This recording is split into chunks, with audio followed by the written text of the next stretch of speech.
Channel में भैया का स्वागत करना चाहता हूँ। अभी हम लोग आए थे कुछ काम से ब्लॉक गोला में हैं।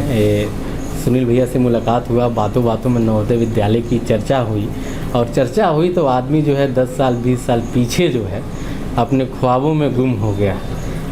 और आज का मकसद हमारा ये है कि चूँकि भैया इतने अच्छे पोस्ट पे हैं, जो हमारे छोटे भाई जो अभी पढ़ाई कर रहे हैं, जो लोग कोरोना की वजह से सोच रहे हैं क्लास हमारा बंद है क्या करें, तो 100% मैं श्योर हूँ भैया से हम लोग बात करेंगे तो ज़रूर इनकी बातों से आप लोग प्रेरणा लेंगे और कुछ ना कुछ ज़िंदगी में अच्छा करने की कोशिश करेंगे। पहले तो ये बहुत बहुत धन्यवाद आपका टाइम देने के लिए हमारे चैनल में आपका।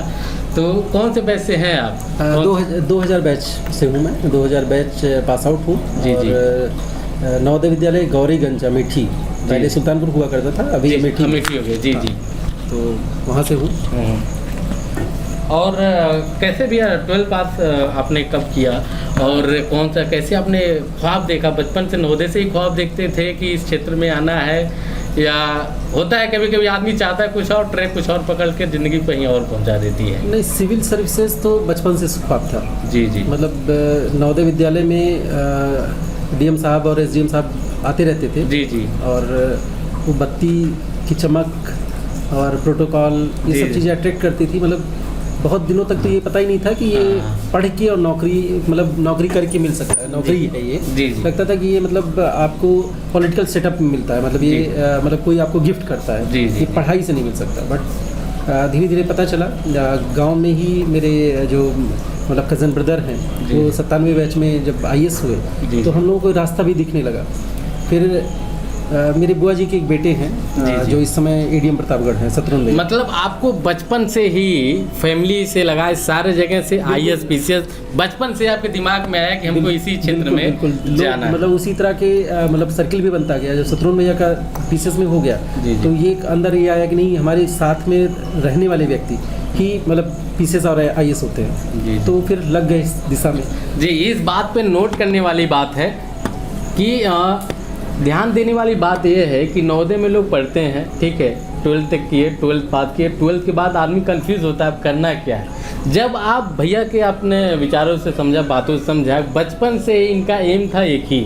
आप लोग जब एम एक रखेंगे, नहीं मुझे यही चीज़ लेना है या इस पद पे जाना है, तो डेफिनेटली आपकी मेहनत और लगन जो है काम आएगा और इस दिन आप पा जाएंगे वो पद। क्यों गलत कनेक्ट नहीं? बिल्कुल। क्योंकि होता है क्या है कि आदमी पढ़ता है तो ख्वाब आ जाता है नहीं इंजीनियर बन जाएंगे, फिर कोई सपना दिखाता है तो नहीं डॉक्टर बन जाएंगे, फिर कोई कहता है नहीं बिजनेस अच्छा, तो आदमी उसमें कंफ्यूज हो जाता है और टाइम भी बर्बाद हो जाता है। फिर बाद में लगता है नहीं हमसे ये गलती हुई, टाइम जा चुका है, वो वापस नहीं आ सकता है। तो इसके बारे में आप अपनी बात कुछ राय रखिए ना। क्या एक चीज़ मैं कहना चाहता हूँ कि मतलब जीवन जो लाइफ है वो सबसे महत्वपूर्ण है किसी भी व्यक्ति के लिए। जब तक आप एग्जिस्ट करते हैं, आपकी सांसें चलती हैं, तब तक आपकी लाइफ है। और इसको जीने के लिए एक बहुत बड़ा माध्यम होता है आजीविका। मतलब आप मतलब इसको चलाएंगे कैसे चलाएं? रोटी कपड़ा मकान आप जी।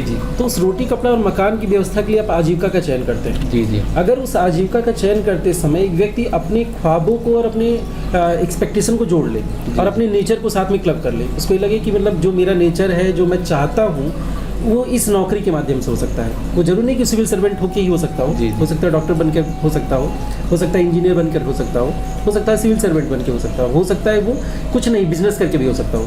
तो हम मतलब मैं अपने सभी नवोदय के जो मेरे छोटे भाई हैं और नवोदय से इतर भी जो मेरे छोटे भाई हैं, मैं सबसे ये कहूँगा कि आपको ये ग्लैमर में नहीं जाना है कि मतलब हमको IAS या PCS बनना है। आपको ये ढूंढना है कि आपकी अंतरात्मा क्या चाहती है, आपको किस में मज़ा आ रहा है। ठीक है, मतलब आप अपना पैशन पहचान लीजिए और अगर वो पैशन मैच करता है आपकी आजीविका सुरक्षा के साथ, जैसे आपका पैशन मैच करता है आपकी मीडिया के साथ, जी। ठीक है, तो मीडिया आपकी आजीविका बन गई। जी। लेकिन अगर आपको लोगों से इंटरेक्ट करना, लोगों से मिलना, लोगों के बीच में जाने में मज़ा ना आता हो और आप मीडिया को चूज़ कर लेंगे तो आप सफल नहीं होंगे। तो मेरा आप सबसे रिक्वेस्ट यही है, मेरे जो भी मेरे छोटे भाई देख रहे हैं इस वीडियो को, कि आप अपना पैशन चूज़ ढूंढिए और पैशन के हिसाब से अपना जॉब चूज़ कर लीजिए और उस पर लग जाइए और उसको इतना ही महत्व दीजिए कि अगर इसको हम सिलेक्ट हुए तो हमारी आजीविका सुरक्षा हमारे पैशन पे होगी। और अगर इनकेस हम फेल भी कर गए तो हम दूसरी आजीविका सुरक्षा कोई लेंगे, बट तब तक दूसरे पर नहीं जाएंगे जब तक कि हमारे पास अटेम्प्ट है, हम कोशिश कर सकते हैं। जैसा कि सारे नवोदय वालों के साथ होता है, 12th तक लाइफ बहुत ही अच्छा गुजरता है, लगता है कि स्वर्ग में हैं हम लोग। लेकिन जैसे इन नवोदय से बाहर निकलते हैं, कई कठिनाइयों का सामना करना पड़ता है। तो आप आपके पास भी इस तरह कठिनाइयाँ आई थी या?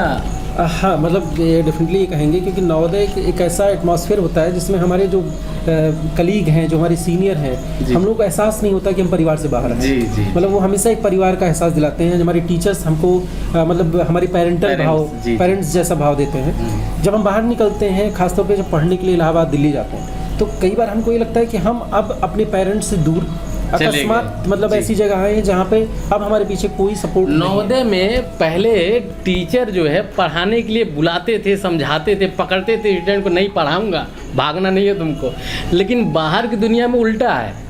बाहर की दुनिया में आपको टीचर के पीछे भागना पड़ता है। क्यों सर? गलत गलत बताइए। एकदम। और एक कमी हर एक नवोदय वालों को हमेशा महसूस होता है। नवोदय छोड़ने के बाद ये आपको हमेशा एहसास होगा कि हमको मतलब बच्चों की तरह केयर करने वाला व्यक्ति नहीं है जी। हालांकि इस मामले में मैं थोड़ा लकी रहा कि जब मैं इलाहाबाद गया तो मैंने डेलीगेसी चूज़ किया, इसलिए कि हॉस्टल में बहुत दिनों में रहा था। तो यद्यपि इलाहाबाद यूनिवर्सिटी में मेरे अच्छे रैंक थे तो मैं हॉस्टल मुझे मिल जाता, बट वहाँ पे मेरे बुआ जी के बेटे और मेरे मौसा के बेटे दोनों लोग साथ में रह के तैयारी कर रहे थे डेलीगेसी में और सिविल सर्विसेज की, तो मैं उनके साथ रहा। तो इस मामले में लकी था कि दोनों लोगों ने मुझे फिर छोटे भाई वाला सपोर्ट दिया। तो बहुत सारी उठापटक से मुझे मतलब एक तरह का वो भी मिला, प्रोटेक्शन। जी जी जी जी जी जी जी। एक चीज़ बताइए, अभी आप जो भी पोस्ट पे हैं, अभी भैया वीडियो पद पे हैं गोला में, गोरखपुर में, इसका श्रेय किसको आप देना चाहते हैं? जो भी है इसका श्रेय मेन किसको देना चाहते हैं? इस पोस्ट के लिए मैं अपने पिताजी को देना चाहता हूँ। जी जी। कैसे एक्सपायर हुए पिताजी से अपने? एक्चुअली मैं थोड़ा सा ट्विस्ट था, मेरा एम बहुत क्लियर था जब मैंने नवोदय छोड़ा, मतलब एकदम क्लियर मुझे दिखता था कि मुझे सिविल सर्वेंट बनना है। जी जी। और आईएएस से नीचे मतलब थोड़ा सा शायद महत्वाकांक्षा ज़्यादा थी, आईएएस से नीचे कभी सोचा नहीं। जी जी। तो मतलब कई बार पीसीएस के इवन मैंने मेंस तक मैंने छोड़ दिए कि मुझे मतलब आईएएस का मेरे पास अटेम्प्ट है, मैं आईएएस बन जाऊँगा। आईएएस का अटेम्प्ट था, मेरा चौथा अटेम्प्ट था और 2008 की बात है जी। और मैंने मेंस दिया हुआ था, फरवरी में मदर एक्सपायर हो गई। और उसके बाद जब मेंस में नहीं हुआ तो मतलब अकस्मात पूरा सब कुछ चेंज हो गया। मुझे लगा कि जिसके लिए करना था वो अब व्यक्ति नहीं है, तो अब सिविल सर्विसेज की कोई महत्व मेरे लिए नहीं रह जाती। फिर मैं सिविल सर्विसेज की कोचिंग में आ गया और मतलब मैं सबसे यंगेस्ट टीचर था उस समय, मतलब 26 साल की एज रही होगी। और लकली एक मतलब मुझे जो प्लेटफॉर्म मिली उसमें अशोक सिंह सर, जो आज की डेट पे सिविल सर्विसेज में पितामह माने जाते हैं, मतलब उनसे बड़ा ब्रांड नहीं है। आज दूसरे टीचर थे अमित सिंह सर, जो इग्नाइटेड माइंड्स कोचिंग चला रहे हैं, मैं उनके साथ मैनेजिंग डायरेक्टर भी रहा, हम लोग की कोचिंग रही वो कॉमन। जी जी। अमित सर एक ऐसे ब्रांड है आज की डेट पे जो फिलॉसफी में उनसे बड़ा कोई नाम नहीं है, हिंदी इंग्लिश मीडियम दोनों में। मतलब हर साल कुछ नहीं तो 8 से 10 आईएएस, प्रॉपर आईएएस उनके कोचिंग से होते हैं। अमित सर मिले, अशोक सर मिले और इन लोगों के साथ मुझे पढ़ाने का मौका मिला। मतलब 3-4 साल 5 साल मैंने इस फील्ड में दिया और ईश्वर की दया से बहुत अच्छा सब कुछ चल रहा था। एक घटना घटी, मैं घर गया हुआ था और कोचिंग में इतना पैक रहते थे कि टाइम नहीं मिलता था। तो गांव जाने का मौका मिलता था ऐसे कि सुबह आए और 3-4 घंटे पापा के पास रहे, मदर थी नहीं, तो 3-4 घंटे पापा के पास बिताए और उसके बाद वापस चले गए क्योंकि कोचिंग में व्यस्तता बहुत हुआ करती थी। तो मैं जब लौट के जाने लगा तो i10 एक गाड़ी थी अमित सर के पास, वही मैं लेके गया हुआ था। तो उस i10 में बोल रहा हूँ, एक मतलब कोई गाड़ी आई थी, एसएक्स आई हुई थी, उस गाड़ी को लेके गया था। तो पापा छोड़ने गए थे। पापा जब लौटने लगे तो मुझे गाड़ी में बैठाने लगे, तो लौटने से पहले उनके मुंह से निकला कि अगर इस पर बत्ती लगी होती तो बहुत अच्छा लगता। दिल को छू गया ये बात छू गई। ये टर्निंग पॉइंट हो गया। मतलब एक टर्निंग पॉइंट था मदर का एक्सपायर होना, और दूसरा टर्निंग पॉइंट पापा का ये कमेंट था, मतलब कमेंट या उनकी इच्छाएं थी। मुझे ये महसूस हुआ कि यार मैं कुछ भी कर लूँगा ज़िंदगी में, बट पिताजी की ये जो ख्वाहिश है ये कभी पूरी नहीं होगी।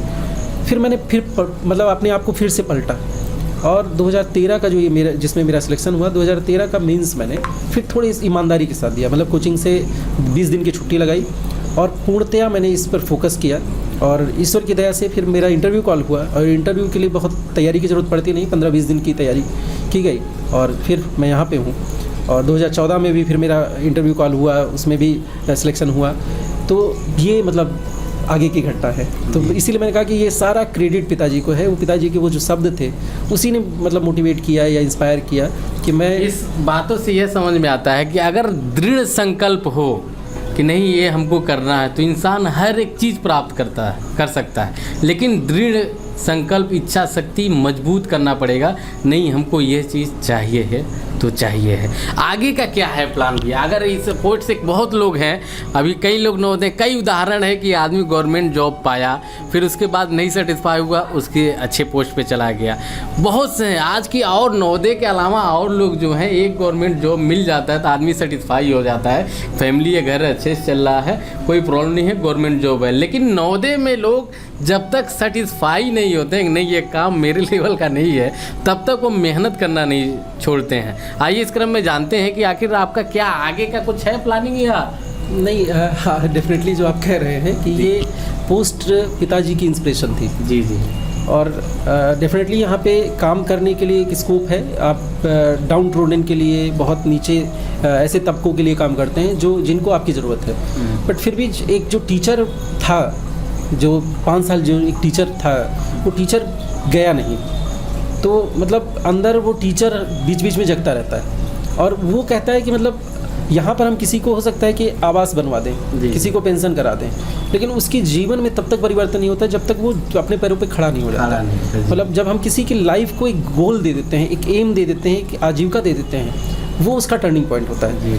और इस दृष्टिकोण से मुझे लगता है कि आज भी किसी व्यक्ति का योगदान, किसी के जीवन में सबसे बड़ा योगदान है कि वो सोचने का नज़रिया बदल ले। अगर हम किसी भी बच्चे को सोचने का नज़रिया बदलवा दें, उसको जीवन देखने का नज़रिया बदल जाए, दृष्टि मिल जाए, तो वो सारे जो शॉर्ट कमिंग्स हैं उनको कब छोड़ करके कब उड़ने लगता है पता नहीं चलता है। कोचिंग इंडस्ट्री यही करती थी। तो इसलिए मेरा अभी भी मतलब मैंने एक यूट्यूब चैनल डाला कौशल सुनील पीडीएस नाम से, और अभी भी मुझे ये समझ में आया कि हम दुनिया की सारी जानकारी जुटा रहे हैं।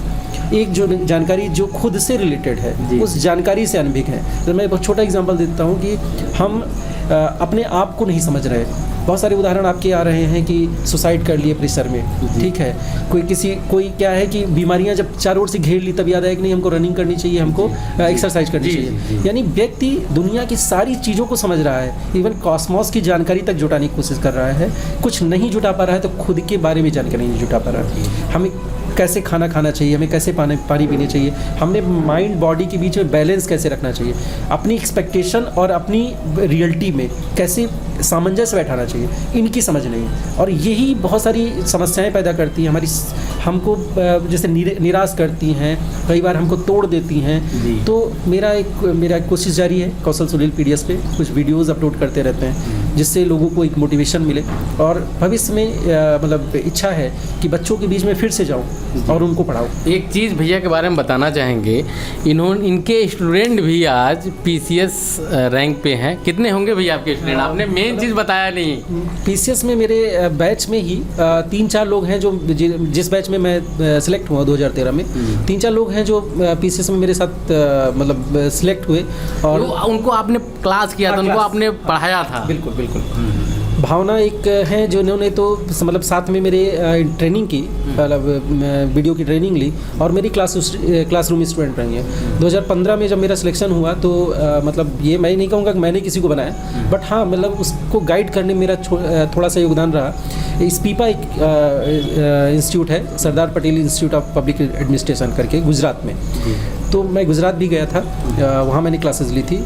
उसमें 2015 में जब मेरा सिलेक्शन हुआ तो मेरे सिलेक्शन के जस्ट बाद यूपीएससी का जब रिजल्ट आया तो उसमें 3-4 लड़के प्रॉपर आईएएस हुए थे, जिसमें मिहिर और अनिल धेमेलिया, ये दोनों लोग थे। और ये लोग हाँ मतलब मैं ये नहीं कहूँगा मैंने उनको आईएएस बनाया, बट डेफिनेटली मैंने उनको पढ़ाया था, मेरे स्टूडेंट हैं, मेरे क्लासरूम में रहे। और इकोनॉमिक्स में वो लोग कहते थे कि सर मुझे बहुत तो बस मेरा यही सेटिस्फैक्शन है कि हाँ ठीक है। कुछ बातें हैं जो नवोदय से रिलेटेड हैं। नवोदय की कौन सी ऐसी चीज़ें हैं जो अभी भी याद आती है आपको? देखिए, नवोदय में एक चीज़ जो मुझे सबसे ज़्यादा याद आती है, जब मुझे कास्टिज़म दिखाई पड़ता है दुनिया में। जी, जी। तो मुझे याद आता है कि यार नवोदय में हम लोगों ने इस नामक ये कीड़े को कभी समझा ही जी, जी, जी। नहीं, और आज भी लकी हैं कि हम उस परिवेश में जिए, तो हमको कास्टिज्म नहीं समझ में आता। ठीक है, मतलब किस भाई के साथ हम कब खाना बैठ के खाना खाए हैं, हमको नहीं पता था कि वो किस जाति का है। ठीक है, तो ये सबसे बड़ा योगदान है नवोदय का। दूसरा, व्यक्तित्व को डिफरेंट डायमेंशन में देखना, ये नवोदय की सबसे बड़ी देन है। जब आप पढ़ाई करते हैं तो आपको SUPW उस समय भी हुआ करता था, इन्वायरमेंटल साइंस आज की देन, लोग कहते हैं आज पढ़ाई जाती है, लेकिन वो SUPW मैडम हम लोग वही नवोदय से 2003 बैच गोरखपुर से घास सफाई बस यही करवाती थी। उस समय समझ में नहीं आता था कौन सा सब्जेक्ट है, ये क्या है, लेकिन इसका रियलिटी बताएंगे क्या है। ये सही बात है कि उस और 6 क्लास से सबसे ज़्यादा करवाती थी। 6 क्लास वाले आते थे तो सोचते थे क्या कौन सा पढ़ाई हो रहा है, क्या हो रहा है, हो रही है, क्या है। वो एक्चुअली सोशल यूटिलिटी की चीज़ें, जो मतलब ये माना जाता था कि वो जो ऐसे प्रोडक्ट जो आपके वेस्ट बनते हैं, आप उसको कैसे इन्वायरमेंट से जोड़ करके हम अपने डेली लाइफ में यूज़ कर सकते, इसलिए प्रोजेक्ट भी वो देती थी, इसी टाइप से प्रोजेक्ट भी मिलता था। प्रोजेक्ट पर ध्यान नहीं देते थे, समझ नहीं पाते थे क्या है। बिल्कुल बिल्कुल। तो हो सकता है कि उस सब्जेक्ट में हमारा इंटरेस्ट कम था, और हमारे इंटरेस्ट कम होने के कारण टीचर का शायद ओरिएंटेशन कम था। तो मे बी, लेकिन ये आप मानेंगे कि आर्ट में, म्यूजिक में ये सब जो इंटरेस्ट थे वो वहीं का पैदा किया हुआ है। अब सोचिए हम लोग के म्यूजिक टीचर इतने अच्छे थे कि जो भी असेंबली होता था, हारमोनिया ढोलक सारे नवोदय के स्टूडेंट ही बजाते थे, और वो भी एकदम परफेक्ट। आपके नवोदय में भी था? बिल्कुल बिल्कुल बिल्कुल बिल्कुल। कांगो बजाना, आपने कुछ सीखा क्या कुछ? हाँ, मैं कांगो बजाता था। कांगो बजाता था। पोयम, मतलब जो प्रेयर है, मतलब हम लोग के बैच के पहले तक प्रेयर में ये था कि एक चीज बताइए, जो खाने से पहले स्टार्ट किया जाता मंत्र ओम भूर्भुवस्सुवः तत्सम, याद है क्या अभी तक? आपके यहाँ होता था कि नहीं होता? हाँ हाँ, होता था मेस में। बहुत एक्चुअली उस मंत्र का एक मतलब चूंकि मैं लाइफ साइंसेज में काम कर रहा हूँ और यूट्यूब बना रहा हूँ, तो उसकी अपनी एक उपयोगिता है। हम लोग को तब लगता था कि केवल ये मंत्र चलाया जाता है, लेकिन उस मंत्र के माध्यम से बेसिकली वो एक एटमॉस्फेयर क्रिएट किया जाता था। हम समझ गए। तो भोजन, मतलब भोजन को एक तरह से जो हम लोग के मेस में लगा रहता था, अन्नपूर्णा के पेंटिंग, जो अभी भी आदर होता है, अभी भी हम लोग भोजन का आदर करते हैं, और इसमें कोई शक नहीं है। नवोदय का हर एक स्टूडेंट कहीं भी हो, नवोदय को सबसे ज़्यादा मिस करता है। अब देखिए हम लोग का आज का क्या शेड्यूल था, इन्हीं ग्राम सभा का एक न्यूज़ हमने शूट करने गए थे कि वहाँ पे कुछ आवाज़ को लेके, कुछ शौचालय की दिक्कत था।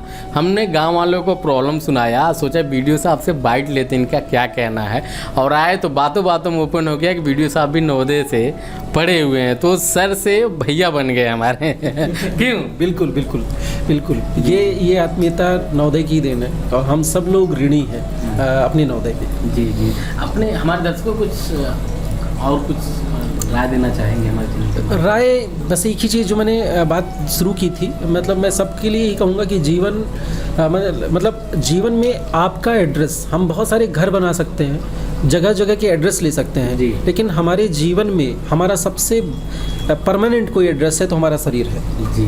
मतलब ये हमारा परमानेंट एड्रेस है। हम अपने उस टेम्परेरी एड्रेस के लिए बहुत कुछ करते हैं, उसको वाइट वाश कराते हैं, उसे संगमरमर का बनाते हैं, लेकिन इस जो परमानेंट एड्रेस है इसको भूल जाते हैं एड्रेस करने में।